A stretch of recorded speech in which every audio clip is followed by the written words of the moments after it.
अभी तो मैं कामखेड़ा बालाजी के दर्शन करने सांसद मेरे बेटे दुष्यंत सिंह जी को के साथ गई थी, क्योंकि उनकी यात्रा शुरू होने वाली थी मनोहर थाना वाली। तो उस अवसर पर मैंने एक छोटी सी पब्लिक मीटिंग हम लोगों की होती है, जब भी वो रवाना होते हैं तो हम फ्लैग ऑफ कर देते हैं उनको। तो उसमें मैंने कुछ बोला, पर वो बात मैंने बिल्कुल आउट ऑफ कॉन्टेक्स्ट भाई साहब ली गई है। इशू था 4 लेन हाईवे का।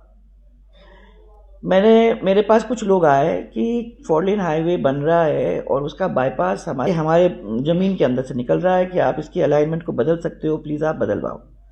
मैं उनको समझाने की कोशिश कर रही थी कि धौलपुर में मेरे घर के सामने नेशनल हाईवे निकली है, और जब मुड्डियाँ गड़ जाती हैं और नेशनल हाईवे का काम कंप्लीट हो जाता है तो नियमानुसार हम लोगों को काम करना ही पड़ता है। मुझे भी अपने दीवार को पीछे करना पड़ा, मेरी ज़मीन भी गई।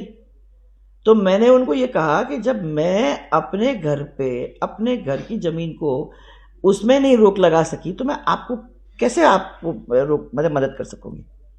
मैं ये उनको समझाने की कोशिश कर रही थी कि ये अब हो गया है काम और नेशनल हाईवे यहाँ से निकलेगा। तो ये अपार्ट फ्रॉम दिस, झालावाड़ के अंदर मैं देखती हूँ, मेरा भाषण तो कभी होता भी नहीं है। ये एक संवाद होता है, क्योंकि हम तो सब लोगों को अपना परिवार मानते हैं और वो लोग टाइम टू टाइम हमारे साथ हैं, तो वो पूरी जानकारी रखते हैं क्या हो रहा है।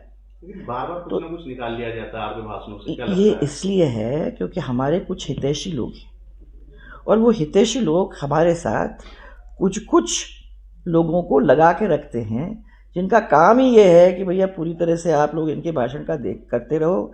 क्या मालूम कहाँ अपने को कोई ऐसी लाइन मिल जाए जिसको तोड़ फोड़ करके हम मैंने अलग अर्थ उसका निकले, ऐसा कोई रील या कोई बात निकालने का काम कर सकें।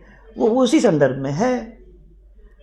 ये षड्यंत्रकारी लोग हैं, पहले भी किए हैं, आज भी किए हैं, इतने सालों तक कुछ नहीं कर पाए, और भगवान की दया से और आशीर्वाद से और लोगों के प्यार से मुझे नहीं लगता कि ये कभी आगे भी सक्सेसफुल होंगे।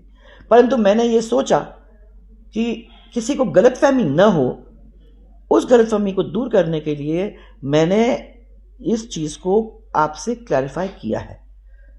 तो कोई किसी के माइंड में नहीं होना चाहिए, पद की बात ही नहीं हुई।